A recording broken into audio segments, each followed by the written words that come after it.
I want to ask you a question. What are your fears? What are you afraid of? What are you scared of? Because we all have fears, don't we? We all have something that's blocking us, that's holding us back. And as we begin to look at life, what we realize is that the reason that most people are not living out their true potential, are not doing all of the things that they would really like to do, is because of fear. Some people call fear false evidence or expectations appearing real. I'm reminded of the story of a guy that was living in an area where he had some new neighbors, and these neighbors had a bulldog. And when he came home every day, this bulldog used to chase him about a half a block from his house. Every day, he would have to streak home. I mean, he would just run. This bulldog would be right on his heels. And so he just got tired of that, because he would go home about a half a block away from home. He would look around for this bulldog, and he wouldn't see him. And he would go walking casually along, and this bulldog come out of nowhere, woo, woo, woo, and start chasing him, and he'd run home. So this one day, he just got tired.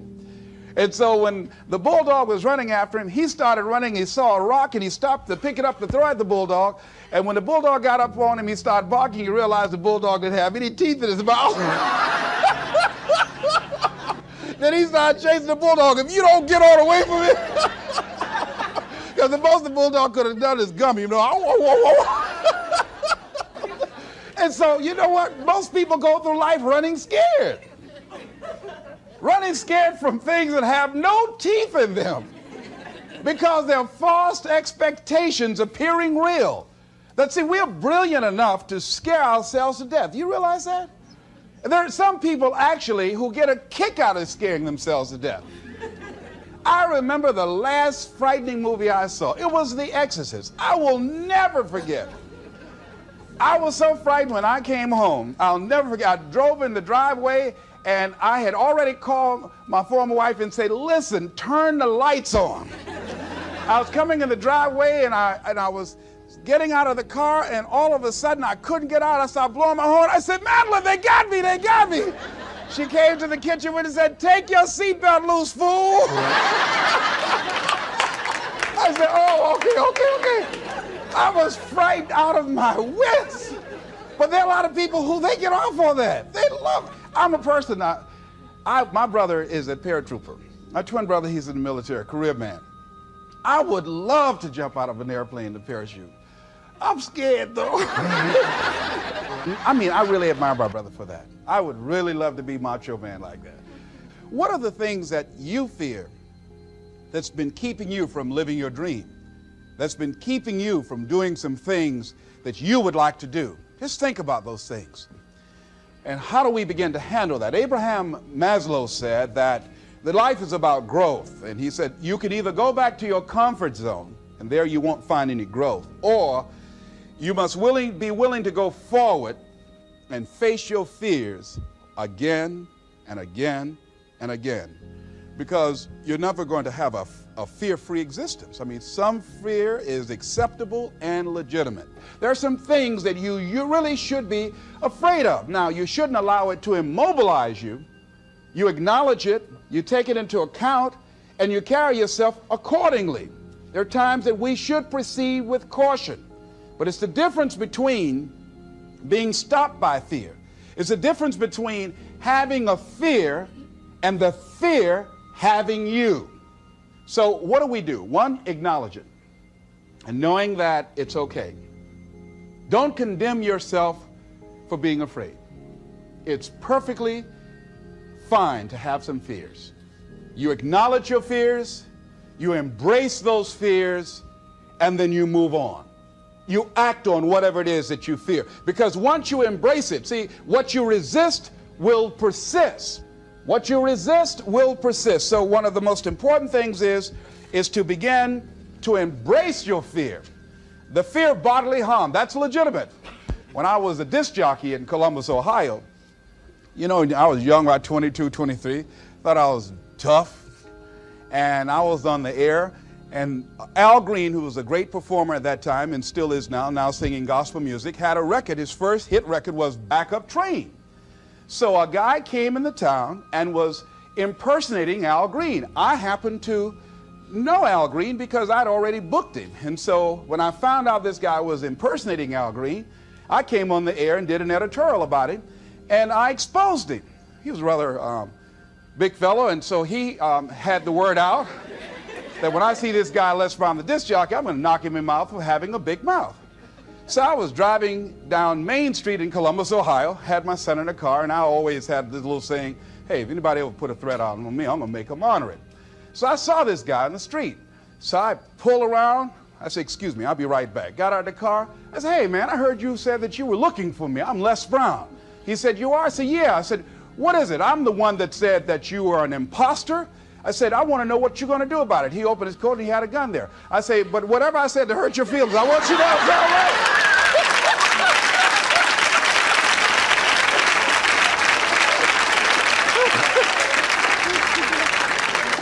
Acknowledge your fears, carry yourself accordingly,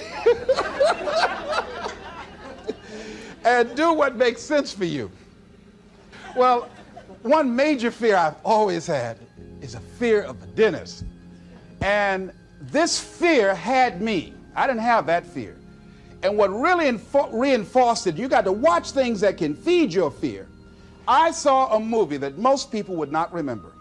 This movie was starring Dustin Hoffman. It's called The Marathon Man, with Laurence Olivier.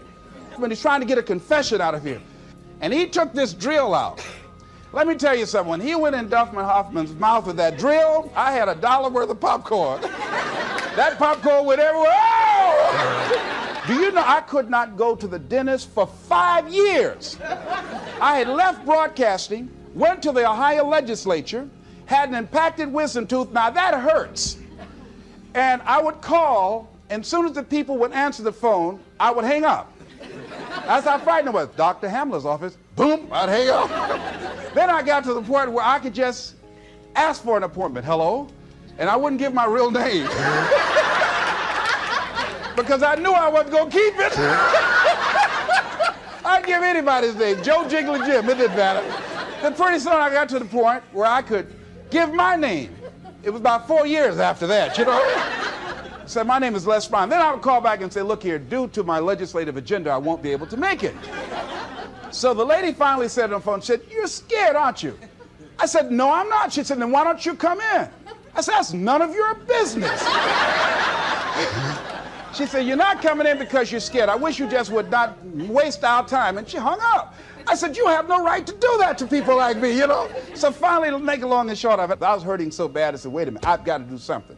And I said, what am I afraid of? Go there and handle it. I said, man, Dr. Hamler, I just can't hear this drill. I mean, if you can do whatever, I don't need to hear this drill, that sound, you know, that's what gets me, that drill. Don't pull that drill out on me.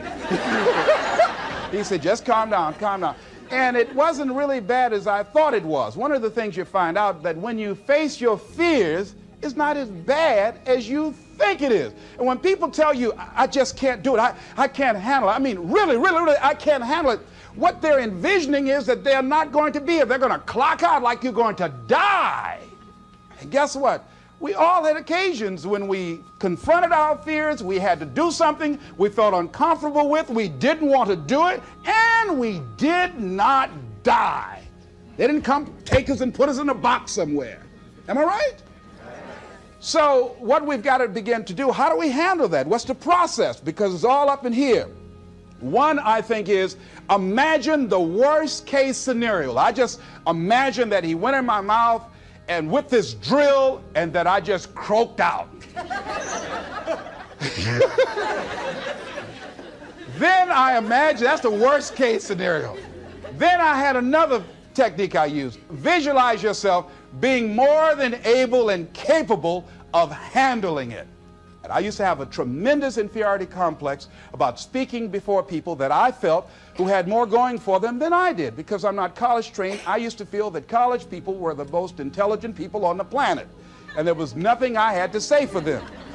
And what will they listen to me for? That's the way I felt. And so I had to visualize myself speaking before them, speaking before various audiences that had more going for them than I did, and realize and appreciate my own value, and that I was a worthwhile person, even though I didn't have all going for me. I didn't have the money, I didn't have the education that they had. So part of the process is seeing yourself, being worthy, being capable, having what you need to make you a worthwhile person, and that you're more than able, and that you deserve to be listened to, or you deserve to have that dream and that passion and whatever it is that you see and envision there. You've got to see it in your mind's eye and know that you've got what it takes. Repeat after me, please. I must see in my mind's eye, see myself, confronting my fears, handling my fears. I'm more than able. Shake somebody's hand on your right and left and say, you got the right stuff.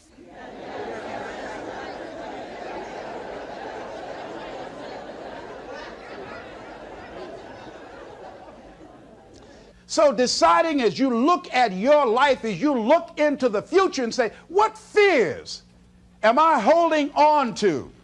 What fears that I'm allowing to imprison me, that's keeping me from breaking out, that's keeping me from living up to my true potential, that's keeping me from really being happy, that's keeping me from having a sense of adventure and excitement in my life?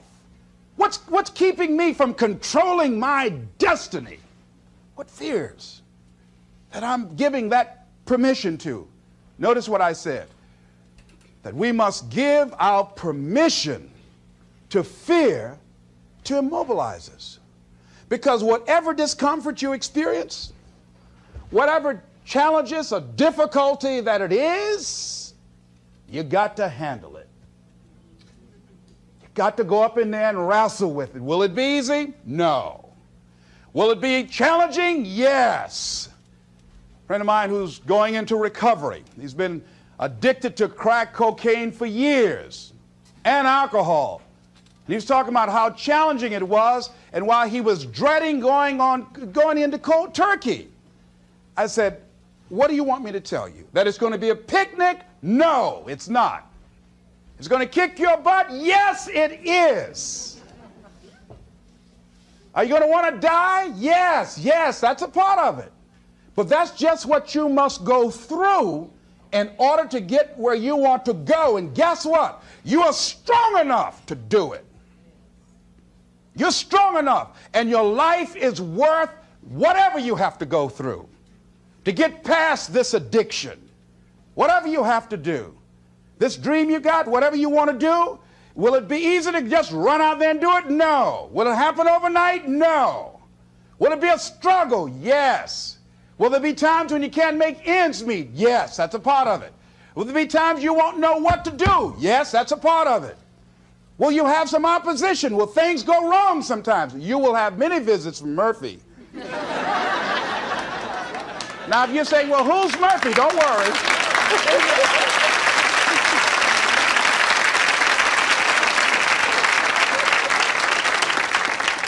Somebody must have told us someplace along the line, I don't know where, but somebody must have told people, oh, life is going to be real easy.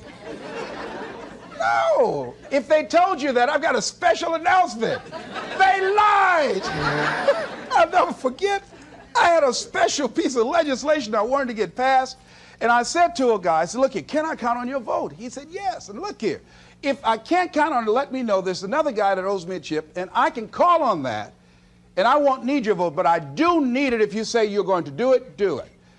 He said, you can count on it. Legislation came up. He voted against my bill. My bill passed. I went back to him and said, hey, I told you I needed the vote, but if you couldn't give it up, let me know. I would get somebody else. I said, why did you tell me? He said, I lied. I was in shock. How many of you that life just wore you out? That you didn't expect that? You thought you'd go to school, get good grades, get a job, and you came out here and you'll be able to get a job and live happily ever after, and you say, they lied. Yes, they did. They never told me, you know that song said, Mama told me there'll be days like this. They didn't even tell us that. Isn't that something about life is challenging? I mean, it's some stuff you get out here, you didn't read it in a book nowhere. Didn't nobody warn you that it was going to come down on you like this? That's called life. There are all kinds of challenges like that. So what's the next piece is that you accept yourself, then you accept the fear as a fact and not a force. See, when you accept yourself and you accept fear as a fact, that means that it's something that happens. It's something that you're going to experience, but it is not a force to hold you back. It doesn't have any special power other than that you give it. So you accept the fact that you are afraid, and then you move on anyhow. You move on past it, and you do whatever you've got to do. I was at a big motivational rally for a gentleman by the name of Dexter Yeager down in the Carolinas. I was standing backstage, and I had to go out. I was the last speaker on the program. It's the first time I'd been in a stadium of this size, over 10,000 people. You couldn't see the people because the lights are just blaring in your eyes, called Free Enterprise Day. I was afraid. My heart was beating fast. I was just pacing back and forth. And Dexter said, "Are you all right?" I said, "Yeah." "Yeah, I'm all right." So I said, "Wait a minute, just calm down. Calm yourself. Hold a minute. It's all right, Les. It's all right. All right. Just be as scared as you can be." See, that's why I say embrace that fear. Just try and see how scared you can really get. And start breathing deep. So the guy came back and said, "Are you about to die or something?" I said, "No, I'm fine." But after I started embracing it and trying to make myself as afraid as I can get and imagine what's the worst thing that I could go out there and do, my mind go blink and I fade on stage, that's the longer they gave me my check.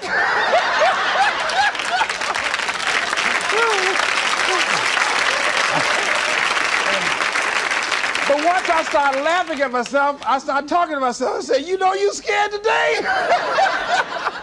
And I said, I just calmed myself down. And I went out there and I cooked. And that's what you got to do. I had another experience where I was at a major corporation, and it was one of my first major presentations I was going to do for this corporation. And I had 4 other presenters then, had large firms. And one of the things that you've got to do is you've got to watch your inner conversation and discipline your thinking and your imagination, because if you don't, your mind will take you on a wild trip. So my mind said, "Hey, Les." I said, "What?" "These guys are going to wipe you out. You can't compete with them." Because I heard these guys sitting over across from me, and they were talking about all that they had going for them. And so I started doubting myself, and I became afraid, and I was thinking, well, maybe I shouldn't go in there. And so I knew then, and this is what I suggest to you, sometimes you got to talk to yourself. Talking to yourself, could be a good exercise. It might be the only intelligent conversation you ever get. So I got up and I went to the bathroom. And I started talking to myself and said, "Les Brown, let me tell you something. What do you care about these guys and their firms and all their money? You got 6 children you've got to feed. You got a mama you've got to take care of home. You ain't got nothing to lose."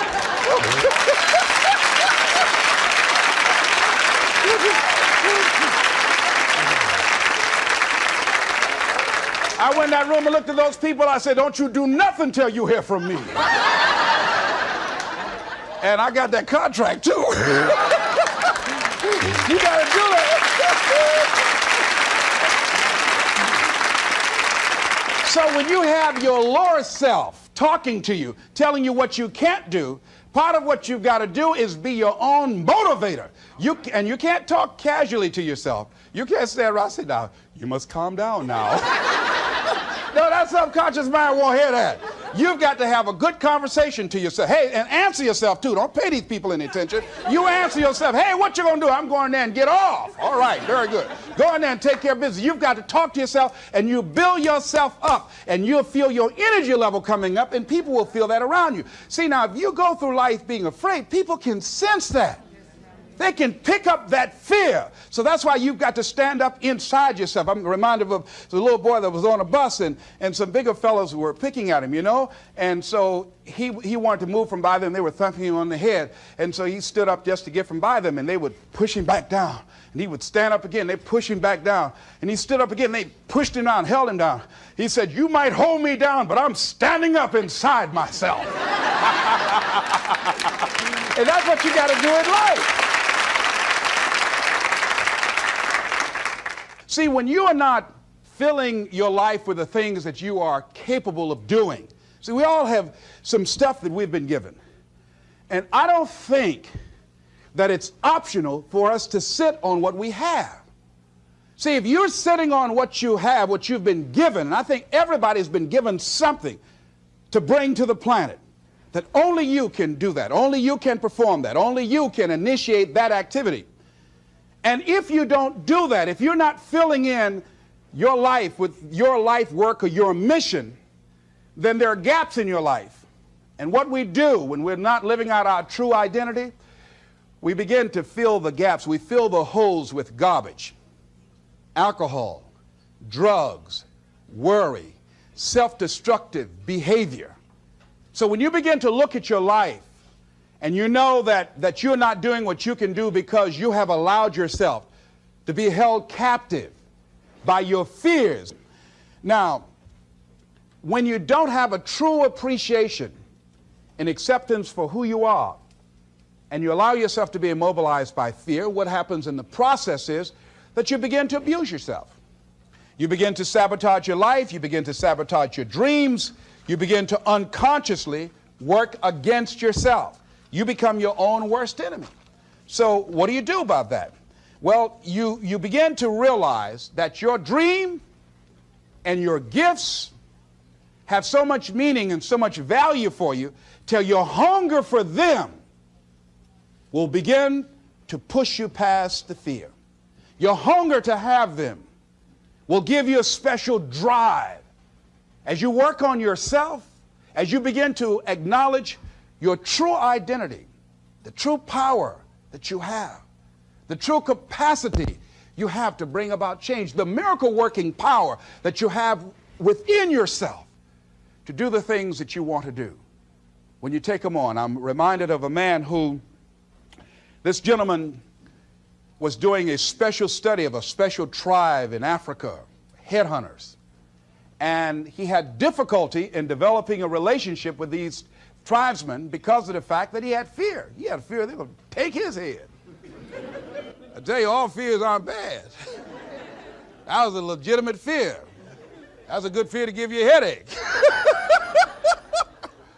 So he worked there for a long time with no effort, no progress in developing a relationship and rapport and being able to achieve a level of trust.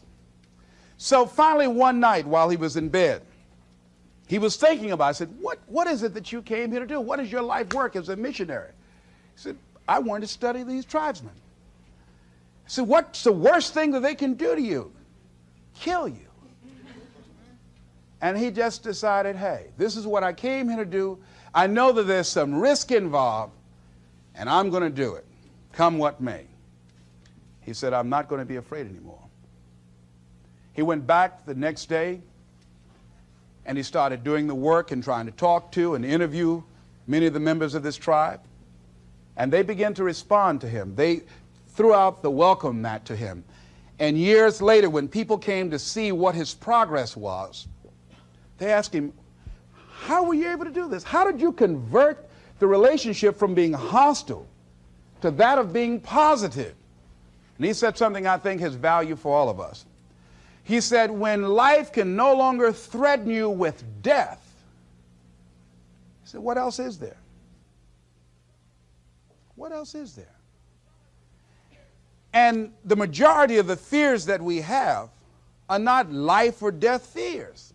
They're not those kind of fears. But through our imagination, we blow them out of proportion and we give them more power than they actually have or deserve, and we permit them to govern our lives. We permit them to determine how far we can stretch out on our dreams and discovering our stuff. And as we begin to look at ourselves and begin to, wait a minute, just getting to the point as you assess yourself and begin to prove yourself and just say, wait, hold a minute. I've been sweating this out. What's the worst thing that can happen to me on this? Will it kill me? Will I die? Why am I going through all of these changes over this? How much power does this really have? And am I the one that's feeding the power into it? See, a lot of times we allow ourselves to be fed and to be programmed into being afraid. I mean, you watch the news and read the newspaper, you'll be scared to come out the house. Am I right? You'll be afraid. So what kinds of things, what kinds of thoughts are you feeding your consciousness? What kind of things are you putting in your mind that will enable you to either move forward or to justify why you're staying where you are? Another piece that I look at, that when I finally decided that I was going to go to the dentist, the pain was so great. I couldn't hold out any longer. All of a sudden, the fear didn't matter. I can't but take me. Now, some people need fear, you know. I have a friend that we told him, hey, man, you know, you need to lose some weight. You're getting overweight and out of shape, and at our age, we need to have a regular program. And Bud said, man, I've been fat since I was a little boy. I'm big bone. I've never seen a fat skeleton, though, you know. Well, Bud became ill. How many of you ever seen a fat skeleton? Raise your hand. I know, all right. Bud became ill, passed out, and I was there, and the doctor was talking to him. And Bud, I think, was going to go right back to same old eating habits and doing everything. You know, he said, look here, you are a diabetic. He said, now, here's some of the side effects. You know, you could go blind, you can become an amputee. None of that touched him. He said, you can become impotent. He said, what did you say? Bud has lost weight. He exercises every day. He's into body sculpturing.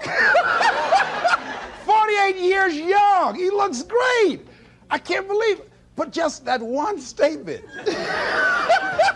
made all the difference in the world. Bud is a new man today.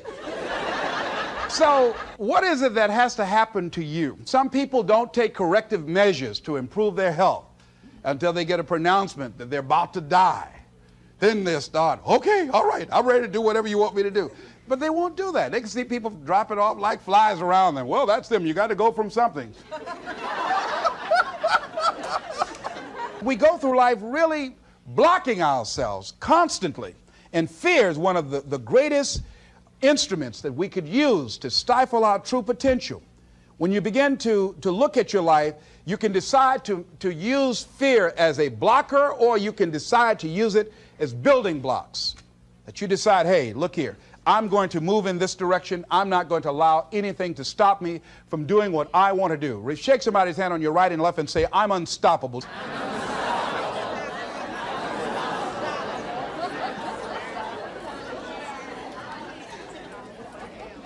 See, when you begin to understand and acknowledge your fear, and you go forth anyhow, you go forth in a spirit and a knowing that there's a way that you can begin to handle this. There's a way out here somewhere. There's a solution. What it is that you're seeking, that you have the capacity to whatever comes up, to handle it, to face it. And rather than feeling powerless, you begin to feel powerful. See, when all of the major downsizings that are taking place around this country, there are a lot of people who are biting their fingers in fear that they might lose their jobs. But there are few people who have decided within themselves, I'm going to make it. Some people aren't waiting to be cut. Some people are moving on their own because they feel within themselves, I've got what it takes to make it. They're not afraid about tomorrow because of how they see themselves, because of what they feel that they deserve, because of what they feel that they can create for themselves. Because these people have decided, as they look at the future, as they look at themselves, there's a way. Where there's a will, there's a way for me to begin to create a way out of no way. And when you have that kind of consciousness, when you have that kind of spirit, nothing can stop you. Nothing.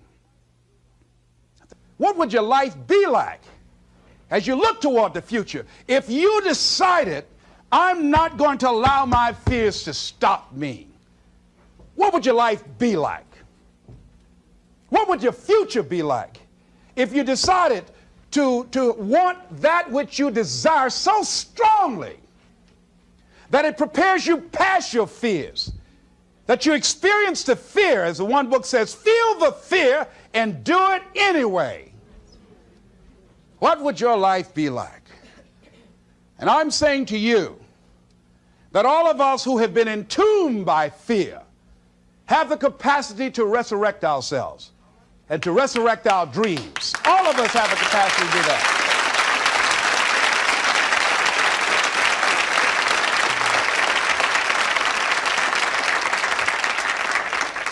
And you have, is it easy? No. It's not easy. Can I do it? Yes. What's one of the ways to get started? Some of us need somebody to hold our hands. Sometimes we need somebody to help us out.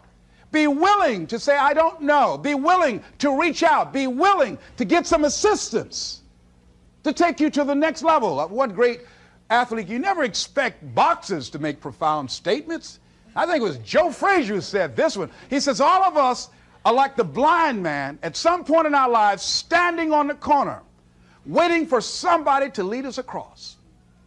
So all of us at some point in our lives need some help, need someone to reach out to us, to throw out the lifeline, to help us go across some treacherous waters that we couldn't navigate by ourselves.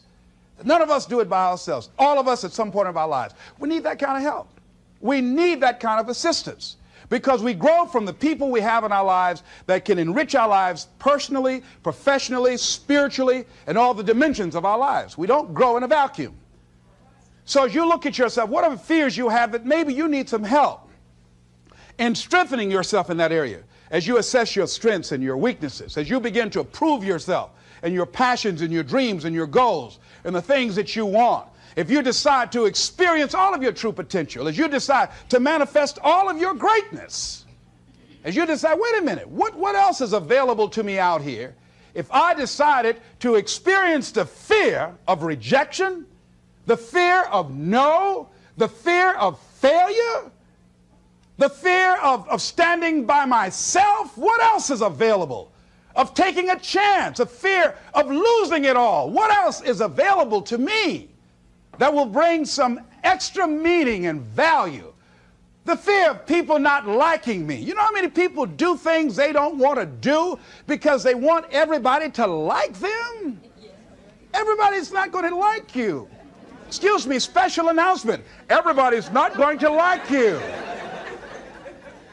No, it's just not that kind of world. But you know, there are a lot of people who won't take positions on issues, who won't take a stand for things they believe in, who won't speak up for themselves because they don't want to make anybody mad. Oh, it was Bill Cosby. He said, I don't know what the secret of success is. He said, but here's what I know what the secret of failure is. He said, trying to please everybody. You can't please everybody. But there are people who have the fear of rocking the boat. So they just go alone in life, just go alone. Well, how do you feel? Well, I don't really want to say. How many of you know people like that? Raise your hand. These people aren't living life. They're not truly experiencing life. What do you really want to do? Well, I don't like this, but I guess I'll go ahead on and do it. No. No, life is too short for that. Too short and unpredictable, moseying through. Not trying to disturb anything, not trying to shake anything up, not trying to make any waves. You see, there are some people who come through the universe and their level of contribution and the level of energy they manifest is so small, so inconspicuous that when they go, you won't even know they left. I mean, there are people who die on jobs and you say, hey, where's John? Oh, John's been dead 6 months. You're kidding. No. Is that right? Yeah.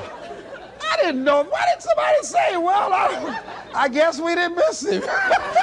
But there's some people, because of their personality, because of their contribution, because of the investment of their time and their energy and the impact they have there, that when they go, everybody will miss them.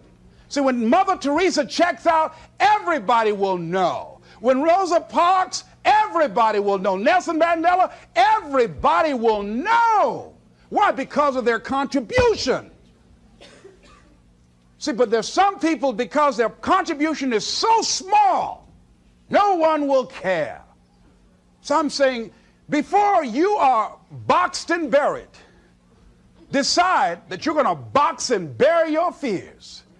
Decide that you're going to begin to live life on a new level, seeking out new horizons, that you're going to find more love and more joy and more ways to give more to life. Guy said something, I love this. He says, everything a man does for himself, guess what?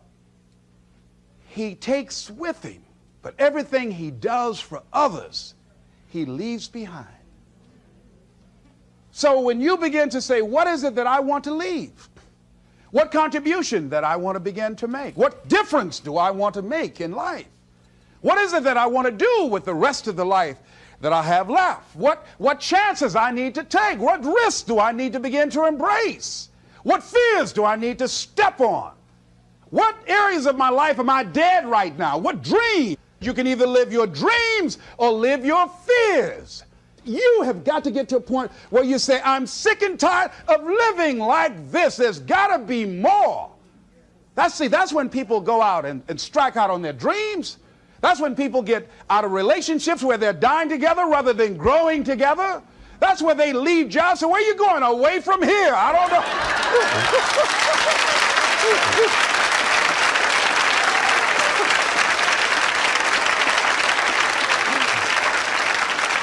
Do you have another job? No, I don't. How are you going to make it? I don't know, but I will. See, you will when you put yourself in that kind of situation. I'm reminded of two frogs that were hopping down the road, and they fell into a bottle of milk. And one was hopping up and down for a while, and he drowned. He just gave up. But this other frog just kept on kicking. He wouldn't give up. He just kept on kicking. And pretty soon he churned that milk into butter, and he walked on out.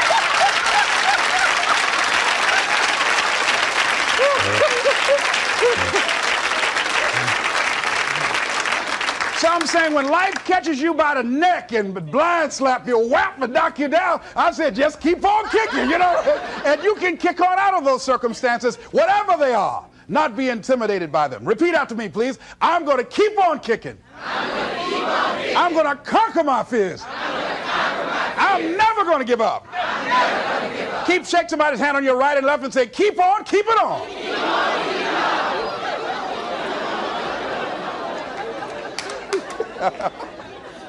I tell you, one of the exciting things about life is you got to keep the child in you. Little children dream. We used to go to work with my mama, and we would be riding across Miami Beach. My brother and I would be arguing, that's my car. No, that's your car. That Rutabaga over there. Oh, that's my house. Mama, tell him that's my house. I had that house yesterday. How many of y'all did that as kids? Raise your hand, But then after we become adults, life slaps you side the head a few times, and then you don't dream anymore, Bigger Thomas, in the book, The Invisible Man, I think it was, he said, the impulse to dream has been slowly beaten out of me through the experience of life. And most people, ladies and gentlemen, have stopped living their dreams because of the lessons they've learned from life or things they've picked up, because we've only been born with two fears. The fear of a loud sound, or the fear of falling. And all the other fears are fears we learn, fears we pick up. Whatever you're scared of, little life, the value you brought to the planet, far more important than whatever you're afraid of. You're stronger. So as we begin to look toward the future and look at what will it take for us to break through those fears, one, acknowledging the fear, knowing it's all right, some fear is healthy. Beginning to know that your dreams, your passions, your drive to achieve whatever it is you want, as it has more power and meaning, it will move you past your fears. As you begin to feel that you deserve it, your passion and goal is so strong, the fears won't matter. As you begin to trust yourself and put yourself in the situation where you have to make it happen, you will make it happen. Ladies and gentlemen, I don't believe this. I know this from my own life experience. I know that you've got greatness within you. I know that you have unlimited potential in you. I know that you have something to give to the universe that was not here before you showed up. Somebody said that life is God's gift to us, and how we live our lives is our gift to God. What kind of gift are you giving? And what kind of gift could you give if fear wasn't an issue? And I'm saying you can have fears, but don't surrender. Don't let your fears have you. You're more than capable of making this your decade. This is Mrs. Mamie Brown's baby boy, Leslie Calvin Brown, saying, it's been a plumb pleasing pleasure as well as a privilege. Thank y'all here.